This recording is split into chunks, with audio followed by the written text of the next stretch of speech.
If you're a maintenance supervisor at a manufacturing facility and your machinery isn't working right, Grainger knows you need to understand what's wrong as soon as possible. So when a conveyor motor falters, Grainger offers diagnostic tools like calibration kits and multimeters to help you identify and fix the problem. With Grainger, you can be confident you have everything you need to keep your facility running smoothly. Call 1-800-GRAINGER, click Grainger.com, or just stop by. Grainger, for the ones who get it done. If you're a podcast host, listen up, this one's for you. My name is Allie Jackson. I'm the host of Finding Mr. Height, a dating and relationship podcast that I've been doing for 4 years now, sharing my positive and practical approach to dating that's built on my own life experience. And I wanted to share another experience that I've had, my secret behind monetizing my show. It's called Red Circle, and I was just telling my colleague about how much I love their platform. With Red Circle, not only am I getting a seamless hosting experience, but I also love the support I receive in ad sales. It's not just typical ad sales either. It's targeted opportunities based on my show and my life. And the platform is super simple. You just set your preferences and Red Circle matches you with sponsors that align with your show. You can vet every opportunity and their platform gives you great analytics. More recently too, my Red Circle team has brought me opportunities outside of my podcast on social media to really augment the podcast partnerships, bring them full circle. I just can't recommend them enough. If you want to give it a try, go to redcircle.com to get your free trial. That's redcircle.com for a free trial. What's up, Buffalo Fanatics? Josh Allen here. Just wanted to say, go Bills. Big dubs is exactly how we should be hyped up and feeling right now. Ladies and gentlemen, it's the Rico Report. It's the Buffalo Fanatics. The Bills are very much alive. Thank you to the collapse of the Miami Dolphins, to the grit of the Mike Vrabel-led coached Tennessee Titans. Tighten up. They sure did tighten up right when it really mattered. Folks, smash that like as you guys get in here. The Bills are very much alive. I mean, we allowed ourselves to be alive with that huge win against the Kansas City Chiefs this past Sunday. But my goodness, did things ever fall the Bills' way? Sometimes things just got to fall our way. And the crazy thing is, we've been getting in our own way this whole season. Don't you feel that? Like the games that we've lost, we had no business losing. But here we are, once again, in the midst of making a playoff push. And the crazy thing is, it's not impossible to get the division. We can go and get a fourth division. Fam, it was grim. When we were sitting here at 6-6, going up against the Kansas City Chiefs, that could have been our season. It literally was on the last leg. Our season was on the last leg. It took some grit from the defense, some grit. I mean, it took a damn article to fire mother effers up to get these things popping right now. And if you haven't felt a little bit of energy, if you haven't felt a little bit of like, all right, we got some hope now. We can make some things happen now. Man, shame on you, man. It's time to wake up. But here's the crazy part. If this is the Bills fan in me, right? I'm sitting here going like, don't get me all hyped up to piss me off a little later. You know what I'm saying? Because we were preparing. We were preparing to say, all right, maybe this wasn't our year. But few things move a couple ways, and this win here and that loss there. And now you got us totally invested. And it's only Bills fans that feel this type of shit, isn't it? Where we get ourselves right back into it, all in, and then some BS happens. But you know what? This might be the time where BS doesn't happen, and it actually goes our way. So, folks, as you guys are getting here, smash this like. This is your boy Rico. This is the Buffalo Fanatics. Where to begin? Well, let's start this way. Let's talk about the game that just was. All right. I mean, we've talked about it at length. We've had days to talk about it. Shout out to the team. Shout out to my man Zebar. Shout out to my man P Money holding down on the live stream. My man Zebar got the energy to go back online yesterday and talk about that damn Titans Dolphins game. I mean, let's get right into the collapse first of all before we get into the Chiefs. The Dolphins, fam, what are y'all doing? What are y'all doing, my man? Listen, man, there are people out there that are just, I mean, listen, we're fanatics, we're fans. And there are people out there that are very much invested in their team.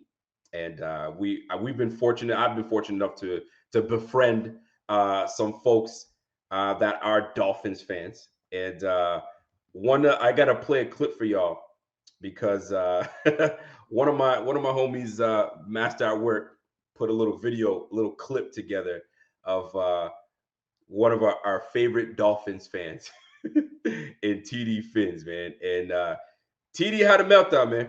TD had a meltdown. I feel for the brother. I mean, listen, man, this is when your team is supposed to do what they're supposed to do, and then that happens, your team collapses. It's tough. It's tough to recover. I feel it. I feel it for that brother, man. So I'm trying to cue that video up, but you guys will feel the pain of a Dolphins fan. I mean, we've gone through our own heartbreak, for crying out loud. We've gone through multiple heartbreak, but this one, this one's epic. I'm just gonna scroll on through until I can find that damn thing, and we can get that thing rolling. But the Miami Dolphins, how they gifted you, the Tennessee Titans. I gotta talk to my boys. You mean the Tennessee Titans Weekly, because it must have been over for them boys. It was a wrap. You can't tell me that you're watching this game saying, all right, well, they put a good effort in. The Dolphins, they got this one. They squeaked by those assholes. They squeaked by.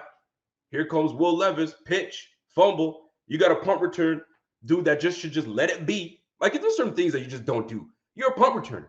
You're in your own zone. You're trying to make a comeback, and you're going to try to catch the ball off a bounce when you got two Dolphins guys surrounding you, waiting and baiting you to touch it. And you did, and they recover. They walk in on a touchdown.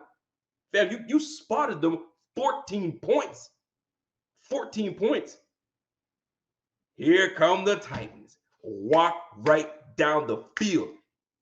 D-Hop, touchdown. Yo, you can't make this shit up. You can't make this up. This is craziness. This should not have happened. But this is why we love the NFL. And anything can happen. Any given Sunday, your L can come your way. And the Dolphins are feeling it right now. And I'm going to tell you something, man. And this is something that we all know. Ain't nobody tripping on it. Tyreek Hill's a special cat. There's not many, have there ever been something or someone like Tyreek Hill. The guy is just pure speed, but it's scary speed. It's one of those things where, like, I'm surprised. I'm not surprised, but I am a little bit how we contain the Dolphins with Tyreek. Right? We do for the most part, we contain them as much as we can until things happen. But my goodness, when Tyreek's not on that field or Tyreek's not involved, boy, if you don't watch out, man. So it is always lovely to see the Dolphins take an L, and it just opened the door wide open in the AFC. Not only just the AFC, but the AFC East. My goodness. So let me present something to you. I just want to share a little something here. Share my screen real quick because I gotta show y'all this, because I mean I can't sit here and not show y'all what I'm looking at here. So check this. Oh my gosh! 4th down, 4th and 2, and the clock running. Oh my gosh! And the clock running.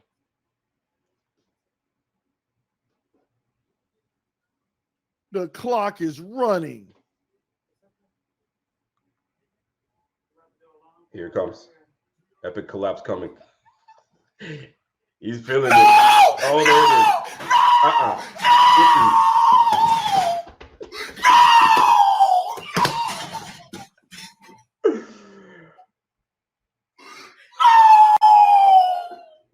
Mm-hmm. Pain. Pain, brother. That's pain, brother. It's all right. His wifey's trying to console him. Good for wifey, man. That's why you need a good wifey, man. You got a good wifey. She knows the heartbreak you're going here. Offer that brother some tea. Give him some tea. It's okay, baby. You want some tea? Oh, he's going through it. He don't know what to say. Breathe in. Breathe, brother. Breathe. There we go. He's come back. He's come back to us now. All right, have a seat. Oh, nope. He's still feeling it. He doesn't know what happened. He's like, I'm coming right to it. Ah, shit. He's in disbelief. Look at him. Have a seat, brother. Okay, he's coming back. He's coming back to us now. It's okay.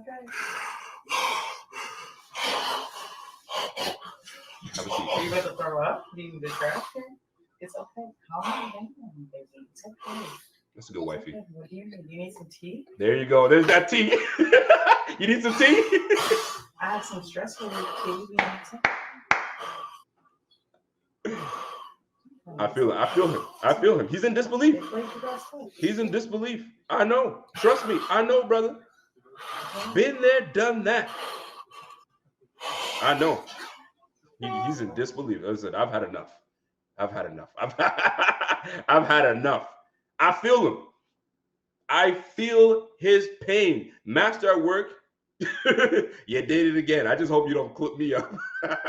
You did it again, my G. You did it again. Good for wifey though. Wifey was like, babe, do you need a trash can? Do you need to throw up? Because I would have wanted to throw up too. But we've been there before. You know what I'm saying? Now, is TD dramatic? Hell yeah, he's dramatic. But that's the beauty of loving your team. This is the beauty of sports. It's the beauty and the curse because you love your squad so hard, and you haven't had success. When I say success, I'm talking about playoff success in a long time. I don't think they've ever got out the first round in like 20 plus years. So it's so close to them. It's so close, but yet it could be very far away because they have a gauntlet of a schedule. They faced the Bills the last week. They got the Dallas Cowboys as well. Then they got the Jets that I think the Jets will beat the Dolphins. They got one more team that I'm not sure who it is, but I know it's a tough team they got to play. Oh, sugar now. You better watch out now. You better watch out. You better watch out. You better not cry. All right, I'm done. That's my guy TD, man. But hey, man, that's sports, baby. That is sports for you. You know what I'm saying? Ravens, y'all got the lead for now. But hey, listen, just don't let the Bills get into the dance. Do not let the Bills get into the dance because there's gonna be some problems for everybody. Special lessons, yo. I've been repping Bills gear all semester in Windsor, Ontario. I like it. Listen, we can't stop repping the Bills, baby. We can't stop. Now, we got some things to talk about. I mean, we could dog on the Dolphins. We could talk about that another time. But I got my man, the thigh doc, because we got some injuries to talk about, people, because we got hit. We got hit with the injury bug, and there's only one guy that I trust that is going to give us the goods and let us know what's happening. It's our guy, the thigh doc, will be with us in just 30 seconds. Let's go.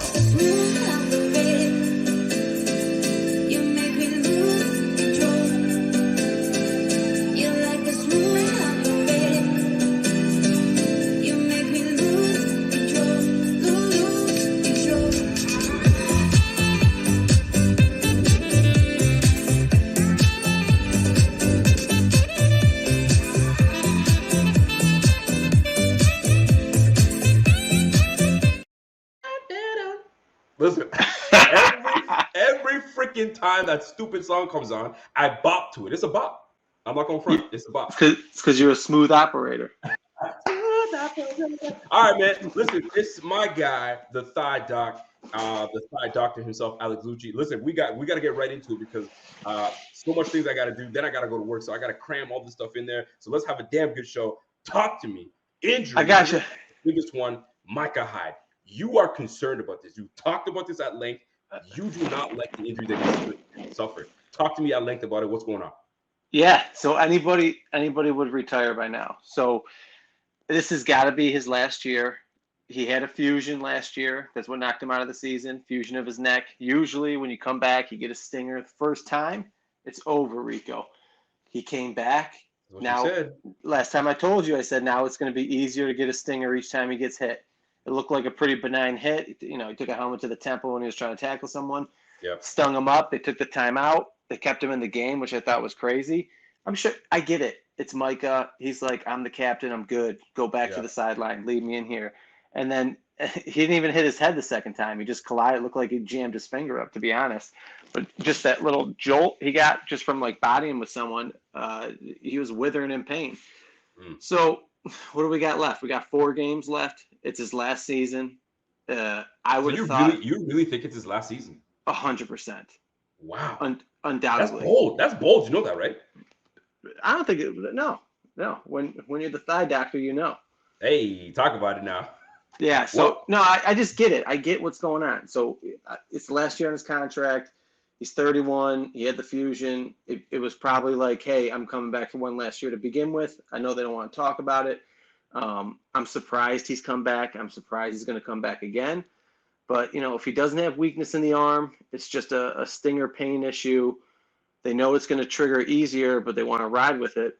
yep. They're going to ride with it. The only thing is at some point, say we get to the playoffs, because I think it's going to happen, and then you risk putting a guy out there like that who just, first play of the game, he's got a stinger, and now your depth's an issue. So we'll see how that goes. That's a story. You know what though? Later.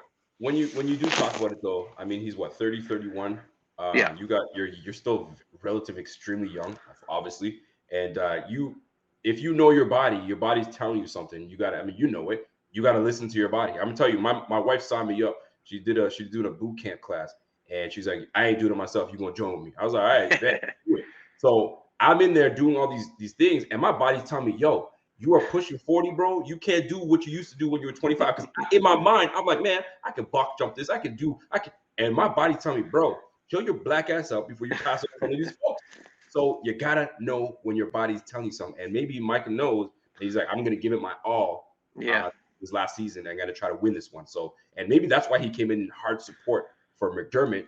Maybe knowing that, I have no idea. But I love Hyde. He's been with the squad for quite some time now. And if that's what we're getting from him, and he's giving us his heart, we love it. But you hate to see that two of our safeties go down to neck injury. Obviously, we had Aaron Williams with the neck injury. Oh my Hyde, that really sucks, man. And I would have loved to see what Aaron Williams could have done, obviously with the Bills. But that being said, hey, I don't know if you were trying to not mention it too much, but that was pretty powerful.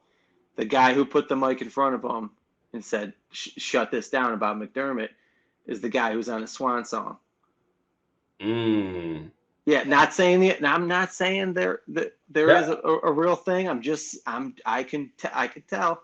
I get it. I think there's something there. He's like, this is my last year. Do not screw it up with this BS. So, no, anyways, I like it. Listen, I'm with that. I can rock with that. So let's move on to this one. Von Miller, no brace. Yeah. Are we gonna start to see Von Miller, the Von Miller that we need at the back end of the season, or is he trying to fool us? Is this fool's gold? What are you talking about? Well, you're still seeing shades of issues, right? I don't know if he made a deal with the team. He's like, hey, I'm going to rush the passer and I'm not going to chase down plays, but no other guy gets off the hook without pursuing. But it's been reported on the low that he had that hip flexor strain when he was training in the summer when he started running in July, August. So there might be an issue there that they're like, hey, we need you to pass rush on third downs, and if the guy's like scampering away, like, yeah, we know you're not gonna like sprint 100%. I kind of feel like something like that might be going on.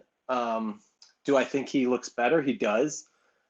He talked about taking the brace off after 1 year. Everyone was like, well, it's Thanksgiving, but that wasn't 1 year post-op, right? So the surgery was actually a couple weeks later. So here we are, mid-December. He made a couple impactful plays. So, sometimes he obviously gets washed out. I saw they were double teaming him a couple times. So he's still getting his due respect. So other guys need to step up when that happens.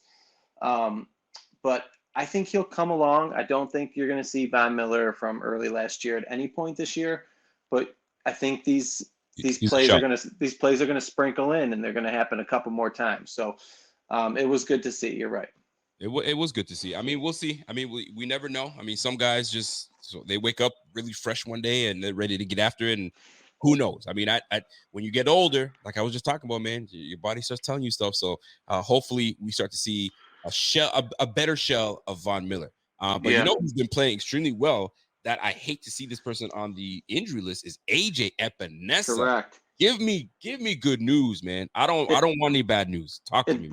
But this directly affects Von. So Von's got the brace off. Is he ready to take that snap count into the 30s? I mean, he's just been hovering in the low 20s. So Obviously, they're going to call up Kingsley. He'll be shut down this week. So these ribs, right? If he had a fractured rib, right, he's going on the IR. It's going to take four weeks for that bone to heal. Okay. But what usually happens, it's like the cartilage between the two ribs. It's called costochondral, right? Okay. So sometimes it gets cracked or sprained, and the average recovery is about 2 to 4 weeks. But a lot of it's like pain management after a week off. So this is a situation where he can put some protection on him, like a flak jacket, and then he could take an injection that'll numb the area. So the only risk, which is rare, but it happened to one of our guys, was Tyrod, where they went in too deep and punctured his lung there. So Crazy.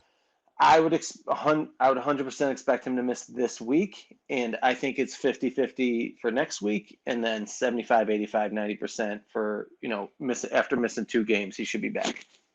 That's a tough one because we like the depth that we get, but not having Epinesa, maybe a little bit more Von Miller, maybe like himself with no brace. So maybe we start to get the guy that we thought we had just a couple years ago, just a year ago. So we'll look forward to seeing it. But you lose one, but you could gain one. Mm-hmm. Quan freaking Jones. Talk to me about D. Jones, man. Could we see him in the next couple weeks? No. Or is this something like we need to make the playoffs before we can even bother seeing him? I mean, you could see him for like the Miami game. So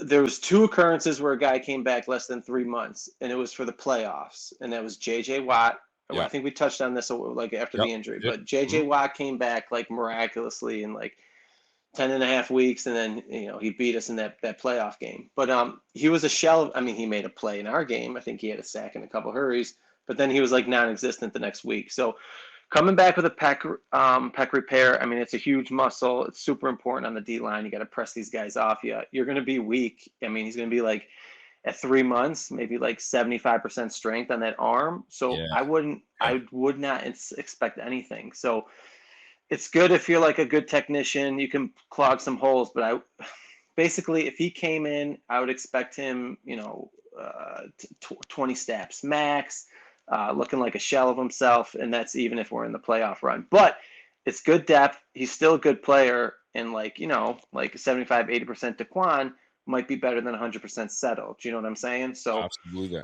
That's what it comes down to when you hit the playoffs. So again, 3 months would be like the last week or 2 of the season. I don't think they would press him unless it was for the Miami game and the division was on the line.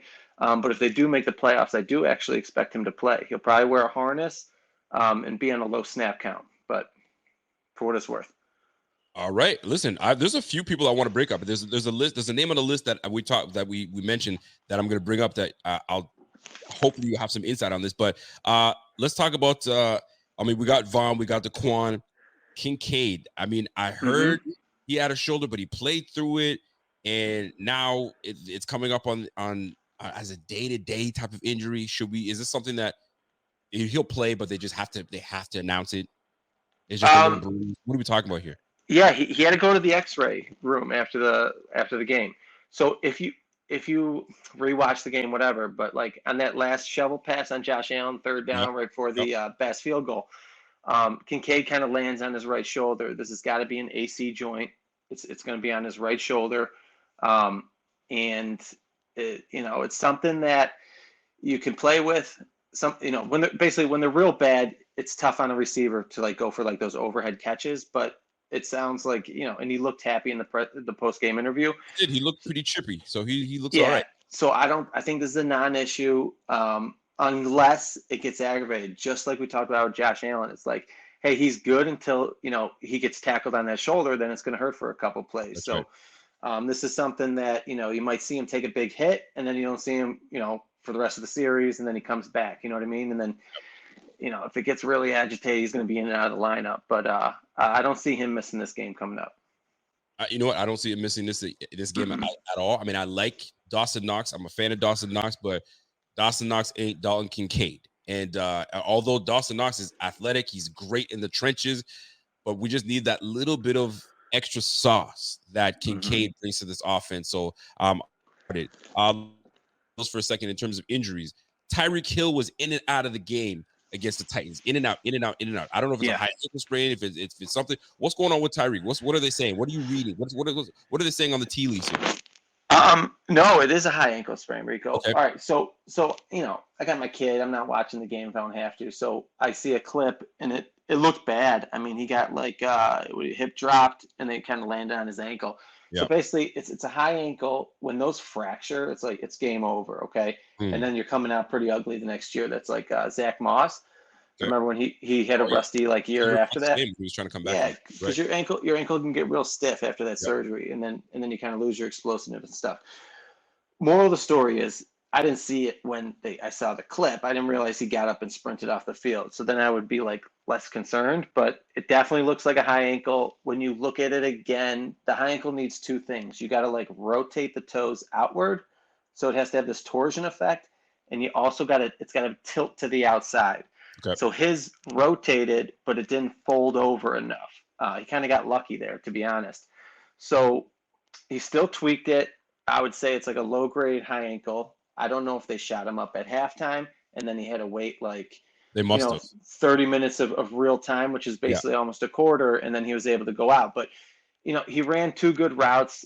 He didn't look too limited when he was sprinting, but then when he's walking back to the huddle, you could see he had a little hitch in his giddy up. So he's going to be sore today. I'm sure he's very sore today. Moral of the story: what are we looking at here? He could miss a week if he's like real sore and they just don't want to push it. They can't afford to make him miss a week. Well, they might think they could skip by the Jets. I don't know. But, forget about it. The Jets are not losing this game. If I was them, I would have him miss the Jets game and then have him healthier for the Ravens and the Cowboys and the Bills. So I wouldn't be surprised if he misses a week. I wouldn't be surprised if he plays. But this is something, the sooner he plays, the more risk of it is to retweak it. So, and then you retweak it, you reset the clock. So if this guy comes back a little too early, takes another one of those hip drops or takes a nasty turn on it, he might re-injure it so bad, he's not playing week 18. We'll see. We will see. Scott Blake comes in with a super chat, says, yo, the TD meltdown, saw that last night. Hilarious. I recommend strongly an ambulance on standby for week 18 when the Bills take the division. My girls say hello. Hey, what's up, ladies? What's happening? It's funny how when you're dad and when it's children, you go from a alpha and then you're like, oh, hey, ladies, what's going on? So I'm saying hi to the ladies. Scott Blake, tell the ladies that say what's up. Yeah, but we're gonna lead an ambulance because could you imagine? I mean, Z-Bot couldn't have said it better yesterday. The way he broke it down, right? If the Bills win out, or maybe they lose one, or they win out, right? 10-7. If the Dolphins absolutely collapse, they're 10-6, and they go into the Bills game, right? And now the Bills win that one. We're tied up at 10-7. Fam, tiebreaker goes to us. That's an epic meltdown from the Dolphins, but that's neither here nor there because we got the Dallas Cowboys that are coming up next. So, one last injury that I want to talk about, is the Chargers. They shut down Herbert for the year. What? Yeah, well, fracture on your throwing finger, so done. He's got to put a pin in it, and then those fingers, like the smaller the joint, like the stiffer it can get sometimes. So.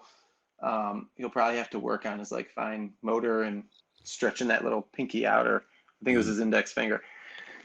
Yeah, sucks for them. That's great for us. That is something else, and because now we play. Let's just say the Dallas Cowboys they're powered up this offseason.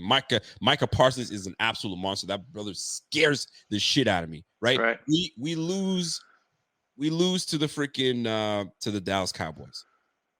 Yo, we could win this fucking thing out, man. You beat the Chargers with whoever Chase Daniels. I don't know who the quarterback is out there. And then you got the Patriots, and let's get them popping, man. So listen, are we playing with fool's money? I mean, what is it? What do they call it? House money?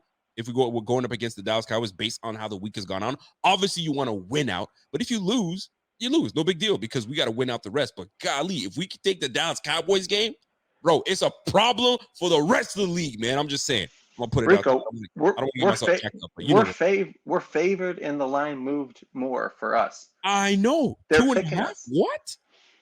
I'm puzzled by that. I'm puzzled. So the Cowboys do play really bad on the road. I mean, they're 3-3, and then they're undefeated and crushing teams at home. Well, listen, Maybe I'm Jerry so glad Jones you is brought that up. tapping those headsets. Right? Am I Listen, right? Doing a I'm little Bill Belichick. I'm so glad you brought that up. I got some things I want to put out here. There it is. There's the clip I want to see. So if you look at this, ESPN, this Cowboys this season, 7-0 at home. They love it at home. But look at that. They're 3-3. They're putting 23.7 points a game. Let me tell you something. The Bills right now, when they keep teams to under 20 points, we're something like 7-0. We're 7-0 when we keep, or 20-0. I can't remember what it was. But when we're keeping teams down to under 20 points, it's crazy. So we have an absolute opportunity upon us against these Dallas Cowboys. So it is fun. Now, before you get out of here, brother, I do want to ask you your thoughts on, I mean, I can't just talk to you about injuries. I got to tell you, I mean, if you could summarize your feeling on the Kansas City Chiefs game before I get my man Carl Jones to come on. Talk to me. What are your thoughts? How did you feel about that game? Unfortunate, but fortunate for us. I mean, you got crybaby Pat Mahomes. He has since apologized. Your overall thoughts and feelings on this past game against the Chiefs? All right, two things. I think Patrick Mahomes melting down was better than beating him. I just thought that was nice. I just thought that was amazing. Sucks, bro. Shut up, Pat. He looks worse than his wife. Anyways, You're a hater. The Bills are a good team. They can always win the Super Bowl when they got Josh Allen. I always say, this is gonna sound deep. I always feel like I'm in a Truman Show, and my life's like revolved around the Bills. I just feel like there's a lot of fate and weird, I don't know, aura about this team. Like all the years, the meltdowns, the small city kind of always getting kicked in the ass, the drought, stuff like that, the four Super Bowls. Mm-hmm. I always just, I don't want to sound like religious, but it's always like one day they're going to do us the favor, and this was all just a buildup. So every year stuff happens, and I'm just like, this is the snowball. This is where it actually builds up to the snowman. You know what I mean? So I'm trying to think that you throw Taylor Swift in there. Kelsey's obviously involved with the Taylor Swift. It's Kelsey. He does the throwback on the day Frank Wycheck died. I mean, that actually gave me goosebumps. And then I'm like, crazy if you think about it, man. I'm like, is this the year? Is this when special stuff starts happening for us? But yeah, I mean, the Bills are getting hot at the end of the year. We talked about this in the beginning of the year. Who cares what happens in the first 2-3 months? It's what you're doing now. As long as you get into the dance and you're hot at the right time, those are the teams that win the Super Bowl. And I'm hoping this is it. It's got all the potential, Rico. Let's just see how it goes. This is great TV, though. It is great TV. The NFL schedule makers, they nailed it this year. I mean, there's a lot of injuries. There's a lot of injuries that kind of really affected this season. But if you look around the league, my goodness, man, like a couple games, the Bills could take the AFC East. My goodness, man. I mean, if we have a collapse from the Ravens, which I highly doubt seeing, I mean, I'm not worried about that. There's a percentage that the Bills could probably even get a home game. You know what I'm saying? If we play our cards right. Hey, listen, man, this league is fun. It's one of those man, it's one of those years that you just get one game at a time, especially at the end of the season like this. One game at a time. Let's enjoy this and we keep it pushing. But ladies and gentlemen, my guy, the Thigh Doc, he broke it down. And listen, follow him on Twitter. It is the Thigh Doctor, at the Thigh Doctor. Hit him up and questions, concerns. He's the guy you want to trust when it comes to the medical stuff, man, because I trust him, man. Everything he talks about. I'm gonna tell you, when you were talking about the Tyreek Hill injury, I could just tell you were like, while you were talking, you were using your hand gestures to kind of, even though I can't even see you, but I could feel that you were in the background trying to, you see, because his ankle was like this. I just felt it. And I'm sure that's what you were doing, but we appreciate you. You nailed it. You're the man. I appreciate you, man. So we'll definitely do this again if there are no injuries, which is fantastic. But you know this game, and this game is full of them. So we will definitely keep in touch. And ladies and gentlemen, my guy, the Thigh Doc. We'll catch you on the flip side, brother. Take care, Rico. Yes, sir. That is my guy. So before I bring on my next guy, I mean, he's been a busy man, so I get it. But I got a clip for you guys. I got to play for y'all because it's just been it's just apropos that I got to do it, right? So I don't know if you guys have ever seen the movie The Wood. One of my favorites, if not one of, I think it's probably my favorite. But if you look at this clip here from my man,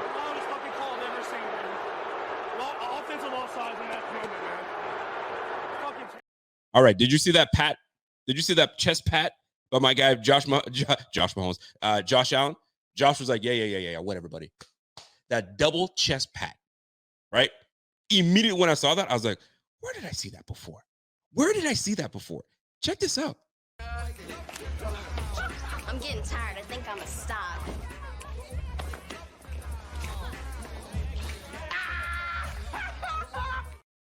And that's how I felt. Listen, man, you took the L. It's fine, man. Yo, graciously hug your boy, dap him up, lock it in, because you can't just handshake that. You got to smooth it out, lock it in, and say, catch you on the next side. You know what I'm saying? Stay healthy. That's the cliche thing. Stay healthy. You know what I'm saying? Good game. And we'll see you in the summer, you know what I'm saying, after the playoffs, and we'll play golf again. But my guy Josh, if you go back to it, pay attention to Josh's face and then the chest pat. Offensive offside in that moment, man. Fucking terrible. The lip press. All right, big guy. We'll catch you on the flip side. Love to see it, the pettiness. And I mean, listen, one last clip that I got to play before I bring on my guy. You know what I'm saying? I got the energy's there today. So let's. Tony! My goodness! This is going for a touchdown! Average Joe's has come all this way for nothing. Absolutely nothing. They're not going to get anything, Cotton. No elimination! Double fault! Double fault! You stepped over the line on the throw! Double fault! You gotta be out of your mind! That is the worst call that I have ever seen! I mean, I'm out here busting my butt, and you come in here with a bush league call like that? That is total bullcrap! 88A continuation rule 113D, sir! Isn't that crazy? Yeah, gotta love it. Listen, folks, let me bring on my guy, Carl Jones. You know what to do, baby. Give it to me. He ready. Ladies and gentlemen, without further ado, Carl Jones from News 8 Rock, the Rochester, folks. Hey, what's up, Carl Jones? What's happening, bro? I'm all good on this day, man. How about you? Listen, we're doing fantastic, man. The Bills took a big one, boy. The Bills took a big one. So, listen, man. I've spoken at length. I was on Bleacher Report talking about it. I was on my own. Let's talk about it, man. I'm sure you and Thad have talked about it at length. The Bills defense. Let's start right into the defense, first of all. We're keeping these boys to 17 points. I get it. The Chiefs aren't the same explosive Chiefs from the past. I don't give a damn what anybody tells me. When you have Pat Mahomes, when you got Travis Kelce, and you got Andy Reid, and you got McKinnon that's explosive, I don't want to hear shit from y'all, man. I mean, you traded for Kadarius Toney. I don't want to hear anything. And the Bills kept these boys to 17 points. Talk about the defensive, performance from these Bills. Defensive stop at the end. I don't care the foot on the line, but when it's 4th and 15, make a stop, and they did. Talk to me. What do you think? Yeah, let's start. We'll start at the end first. Okay. I think we all kind of were like, like here we go again, right? The Bills in the late game situation going to give up something, right? I mean, if Mac Jones can do it, why couldn't Patrick Mahomes, right? That's what the people were thinking, right?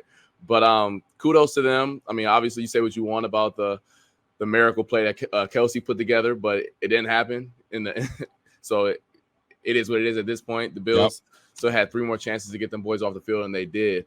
So kudos to them for doing so, especially in the manner that they did it, up front. And I think that's the encouraging point going forward, that if they can build upon that pressure, obviously Vaughn got into, I believe, on that second down play, then Egg and hand on the ball on the third down play. So I think that's a little encouraging.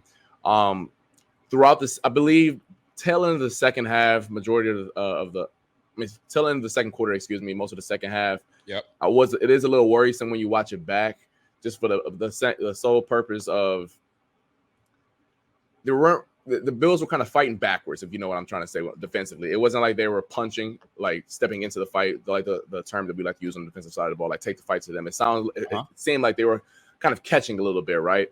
But I've told you ad nauseum about this. I didn't think the defense was really good for the longest stretch because they couldn't take the ball away and they weren't creating negative plays. True. And that's when you were able to get a Christian Benford punch out, get the ball back to your offense, or AJ Epinesa on the first drive of the game, or I believe Dorian Williams, who came up with the huge pressure on Mahomes, who had, I believe, MVS wide open on the second to last drive of the game on that third down, which would have turned the entire game. So, like, those are the negative plays. Those are the plays where you're punching forward, where that's encouraging to see, right? So I think, was it as good as what I thought it was when I left it? No, but they could build upon those things, especially Dorian Williams, who's thrown into the fire. I mean, I know I wasn't the only person when I saw that he was out there like, Travis Kelce, baptism by fire. What you going to do, young pup? But all in all, some things to build off going forward.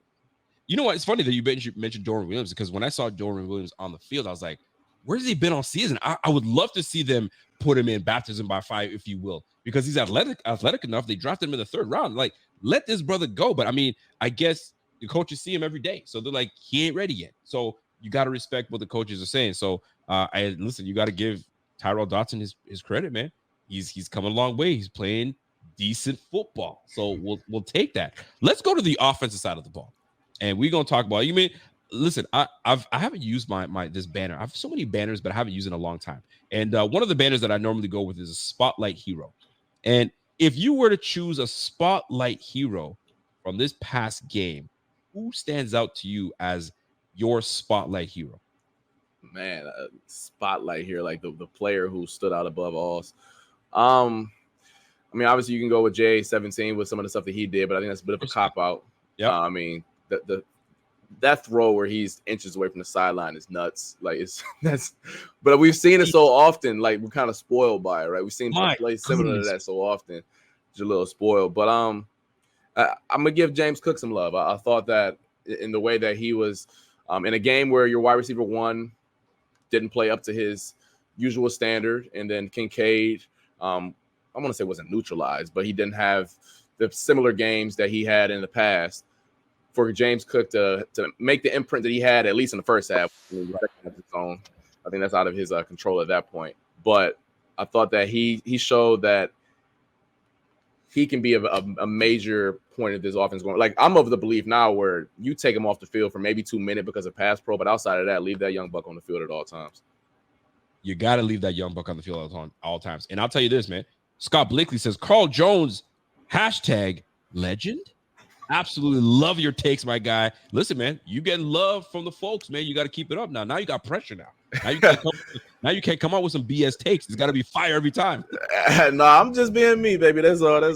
I love it. But listen, I'm gonna stick with what you said, and I'm gonna go with James Cook as my spotlight hero. I was giving him some love just the other day, but it's not about his statistics, right? Right here, like 50 yards rushing. 80, 83 yard catching. Yeah. 58 yards rushing, 83 yards catching. He had over 100 yards of all purpose yards, but it was the touches and how he was able to be effective with the ball in his hand. And that's running the football. There was no running for the sidelines. There was head down, go forward. And I don't want y'all thinking that I'm a hater. It's just that out of my running back, that's what I need. The guy that's going to fight for extra yardage. Because if you think about it, that's the guy you want to trust with the football. And they're always talking about you trust that football, trust the guy with the football, but I need him to get me the extra yardage as well. And that's what he did. And I'm telling you right now, and he seems like he had a little more juice this game. I don't know if he was extra motivated by the Sean McDermott fiasco and all that good stuff, but my boy came out to play. And if we get that James Cook every game going forward, we are going to be an absolute problem. Secondly, Josh Allen was in a press conference talking about, listen, I'm feeling a little more comfortable throwing to James Cook. Boy, y'all better watch out. That Eagles game, I'm telling you, sometimes you need certain blunders. I mean, you get beat by a receiver, and you're like, damn, I can't get beat again. So you're on your P's and Q's. You got to be on your P's and Q's. And James Cook seems to understand that I'm a very important piece to this team, and I could be a very important piece for this team for years to come. So I got to start building my shit right now. And that's what it's doing. So my spotlight hero definitely has to go to my guy, Mr. James Cook. And I'm showing some love. So everybody trying to get on my tail for like, yo, no, you never show him love. I am showing him love, man. And he deserves it. He absolutely deserves it. Now, let's get right into the good, the bad, the ugly. Let's get right into it, man. But listen, we got it. We ain't got time to waste, right? The good, the bad, the ugly. I mean, there's a lot of good that we can talk about. So we can go back and forth from your end. I'll start with the good for me is the fact that we all rallied. I say we. The Bills players rallied around their head coach. I like it because there was a lot of pressure on Sean McDermott coming into this game with that written piece, whether you want to call it a hit piece, whether you want to call it an informative piece or factual piece. I mean, a lot of things in there were factual, but I mean, it was from years ago, whatever. Fact of the matter is this, it's out there. And it was put out there not to glorify Mr. McDermott, but it was really to, put him in a hole. And if he lost that game, bury that bitch and he ain't coming out. Because that's what that was meant to do. That was meant to bury his ass and him looking for employment for next season. But they already came out and said he's coming back. But the fact of the matter is this, the players played for him. That's what stood out to me for the good. And I love it. And I think we have momentum going into it. And you saw him crack a couple smiles on the sideline. You know what I'm saying? So I'm loving that. So for me, Sean McDermott, the way the team rallied around him and the defense put up a great job. They're third in the league with 41 sacks off under that defense without Matt Milano, without Daquan Jones. Fam, give that brother some love. My guy, Sean McDermott. So for you, what stood out as good? I guess going off on that a little bit, like we talked about in the beginning. I mean, the fact that they finished the game, there you go. Like the fact that they finished the game is one of mine. I mean, we've been beating it like a drum all year, all the close game they've had, and usually be the defense coming up on the short end. But the fact that they were able to look, I know, I get it. Whatever, it's been talked about ad nauseum with the Kadarius Toney on offsides play, but there were still 3 plays after that, right? And so I do give the Bills credit for that and the way that they did it. But then also another one that's for me is Rasul Douglas. Really in the first half, he was put on an island, and I hate saying island when it comes to a tight end, but there was a lot of times where Travis Kelce was a backside receiver. Yes. And he was physical. Like, I want to talk like he's taking when I say taking the fight to the other team, I don't mean blitzing or all that, hitting somebody upside the head sometimes. Sometimes it's the line of scrimmage, and I'm not letting you go nowhere. And look, Travis Kelce got the best of some, like on some of the plays. I mean, Travis Kelce is going to get a gold jacket in 5 years for a reason, right? Yeah, right. But the fact that he wasn't willing to back down, there was a couple plays where Rasul Douglas is on his back, like Travis Kelce's wrestling with him down the field. But the fact that he's willing to do that, throwing off timing and stuff like that, helping his pass rush get some time to get to Patrick Mahomes, that was good to see. And then also the referee had against Rashee Rice, where it was a little you push off pull type of thing. So basically what I mean by that, receiver give you a little push off. Who you think you is? I pull back and I try to get the pick. I actually might have posted that one that clip a little bit later on Twitter. But just the physicality that he showed, taking the fight to the Chiefs, that's the stuff that the Bills need to have going forward, especially out of that secondary.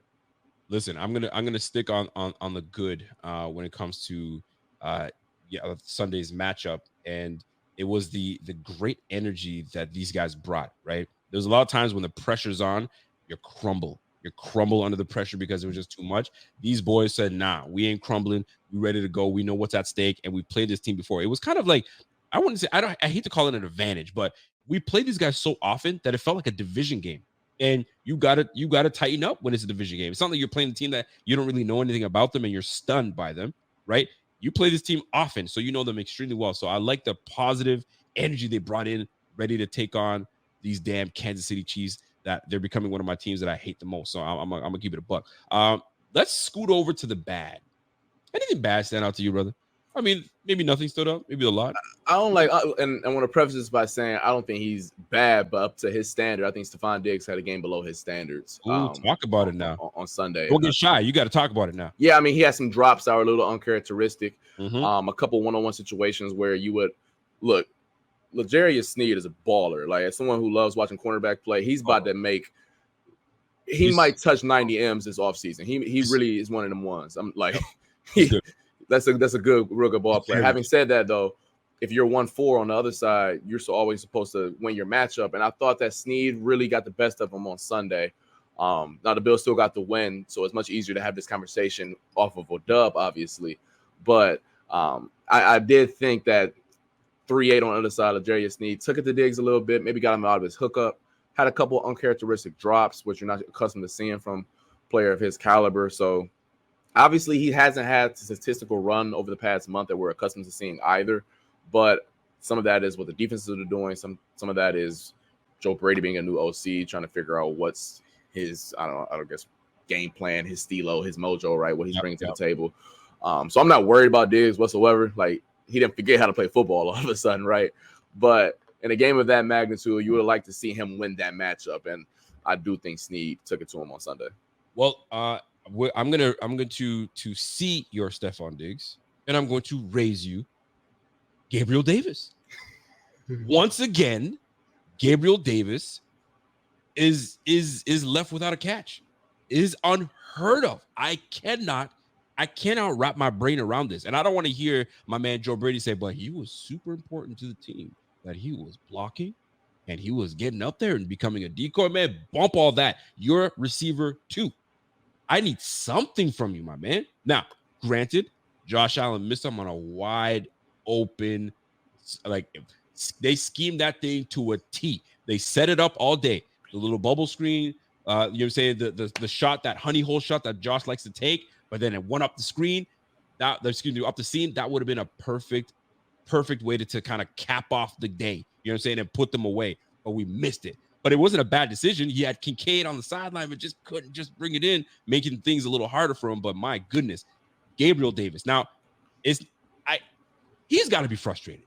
He's got to be frustrated. Like, I'm surprised he didn't yoke Josh Allen up and say, stop making me look bad. You know what I'm saying? Throw me the damn football, man. That's twice now you've missed me down the sideline. And now everybody's looking at me like I'm some kind of bum.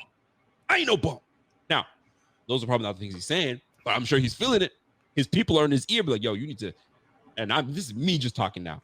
Yo, you need to get out of Buffalo, man. They don't respect you out there, man. This is like 3 or 4 games this year that he's had 0 catches. I get people to hit me up.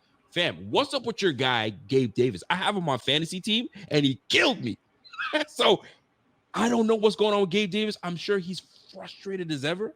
But my goodness, something's got to give, man. Unless he's like, yo, I'm deferring to Kincaid because it looks like Kincaid's the number 2 guy. So I'm just here to be a decoy and run routes. And if you guys want to hit me, you guys hit me. I don't know, man. But Gabriel Davis, him not being present, him not being involved in the game, I don't know if it's a him issue or if it's a Joe Brady issue.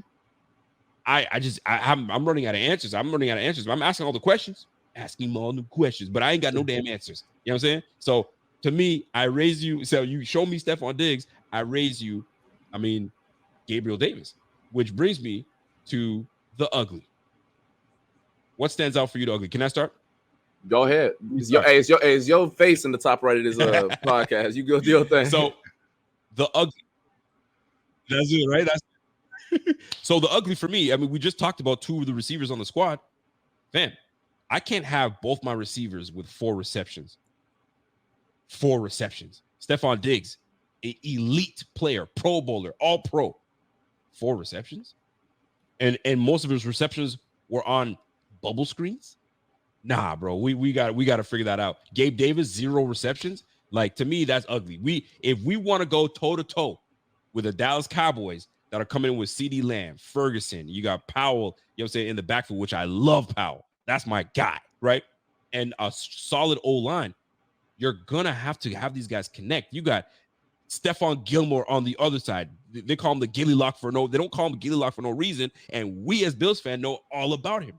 Now, he has his moments of being burnt toast. We also know that. All right. You got Durant Bland that's sitting here waiting for another opportunity to get a pick. Fam, and you got Micah Parsons on the other squad. We don't have the luxury to not find our guys. So to me, the inability to get these guys schemed open, get them the football, I don't know.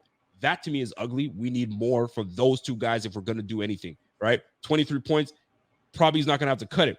We're going to need absolute over 30 points against these Dallas Cowboys. So to me, the ugly is the inability to get these 2 boys ready and going. Stephon Diggs, Gabriel Davis, ugly for me.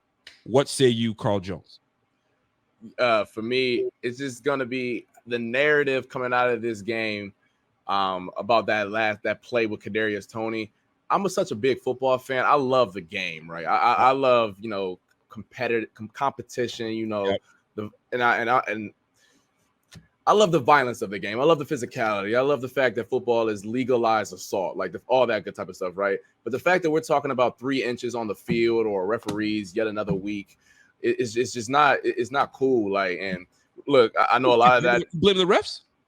No. I'm blaming the narratives around it. I'm blaming the fact that we have to talk about this. Like the fact that this has to be brought up week after. Like I feel like every Monday morning you go on your phone and miss this, miss that, refs this, the reason they lost that, and I don't like that. I just love football, man. I like the fact that we got Josh Allen versus Patrick Mahomes on a Sunday primetime game, and that game maybe didn't live up to the expectations because Josh and Pat really weren't like the focal points of it, right? But the fact that we were able to get two guys in their primes, I just love to see that. So the fact that the narrative was about that play the whole next day and up and down my timeline, I got people calling Pat this. Buffalo Fanatics, what's going on? This is Pierre the Kingpin, and I wanted to talk to you today about Cigars International, which is the ultimate destination for premium homemade cigars. Known as the industry leader, Cigars International offers the largest selection, unbeatable prices, and a customer service experience that's second to none. Whether you're new to cigars or a seasoned vet, Cigars International makes enjoying cigars easy, approachable, and fun. Cigars International is the go-to retailer for all things cigars, with the biggest selection of premium homemade cigars available anywhere. Cigars International offers unbeatable deals and discounts, making it easy to stock up on your favorite or try something new without breaking the bank. With fast free shipping and their 100% satisfaction guarantee, you can shop with confidence knowing that Cigars International stands behind every order. They have good relationship with vendors that helps provide great low prices. Whether you're new to cigars or a seasoned pro, Cigars International makes it easy to find the right cigar with helpful guides, staff reviews, and expert advice. It's not just about cigars. Cigars International also offers a wide range of accessories and more to elevate your smoking experience. Check out the great deals every day at cigarsinternational.com. That's cigars, CIGARS, international.com. Use code FANATICS at checkout for 20% off your order of $50 or more, plus free shipping. Or visit www.cigarsinternational.com/fanatics, and the discount will automatically apply. Again, use code FANATICS at checkout for 20% off your order of $50 or more, plus free shipping. Or visit www.cigarsinternational.com/fanatics, and the discount will automatically apply. At that, Andy and Pat complaining about this. Yeah. I don't like none of that. I like this. Keep it on the I love just everything we talk about on the field.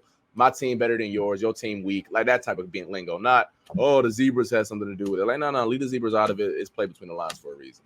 Play between the lines is the players that play. And listen, and there was a clip. I don't know if you've seen it. I'm sure you've kind of went through from Twitter.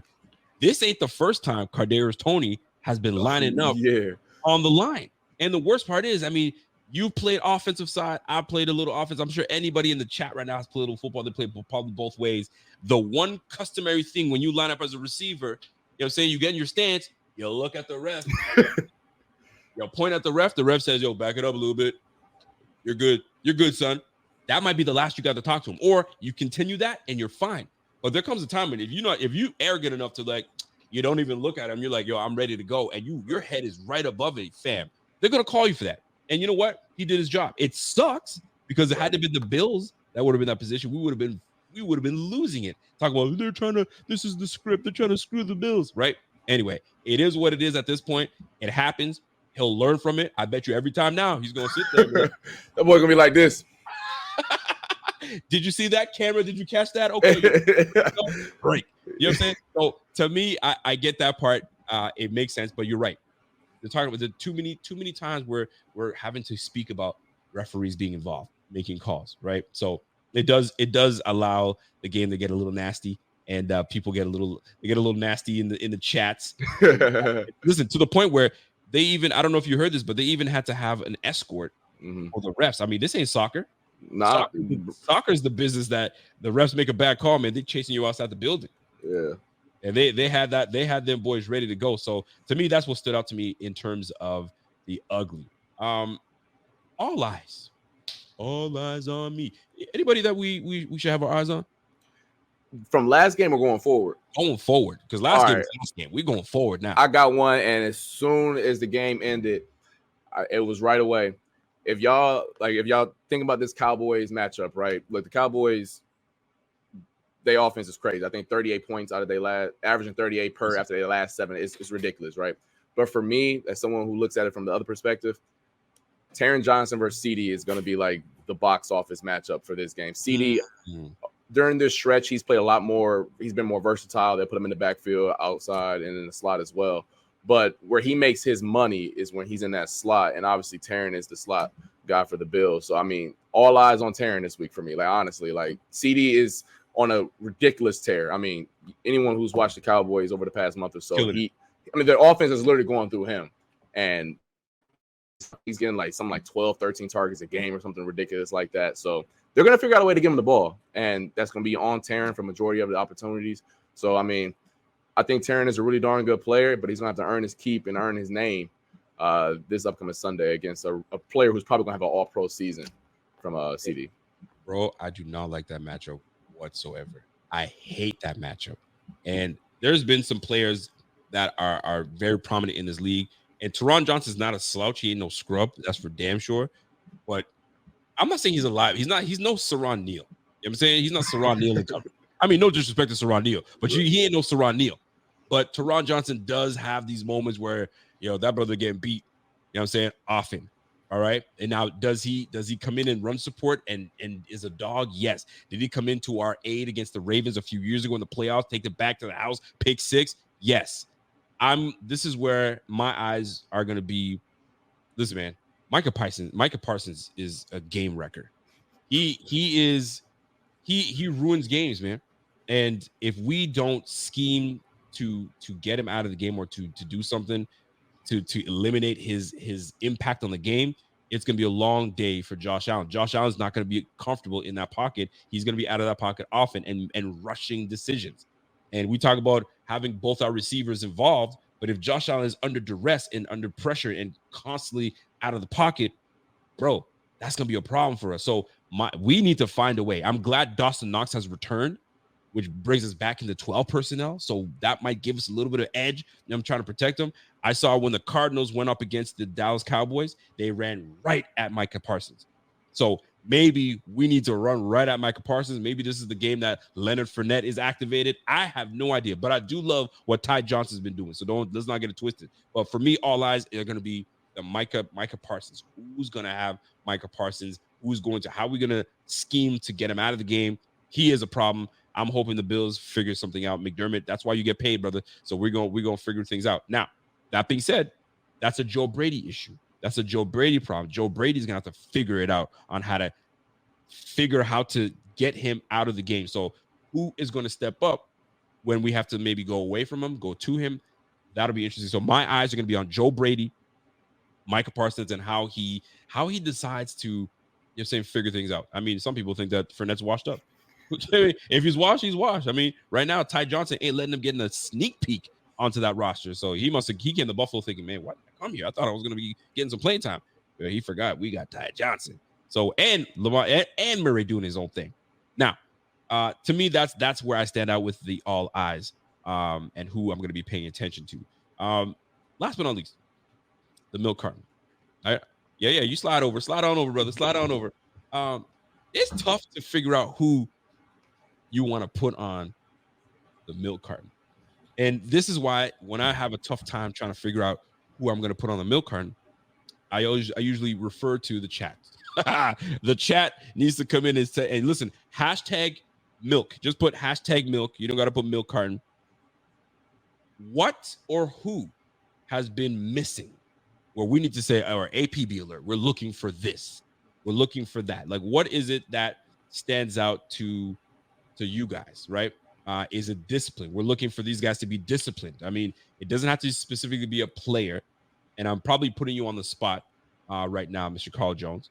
But let me know. I mean, there's some obvious candidates that I'd like to put on there. Gabriel Davis is definitely a candidate.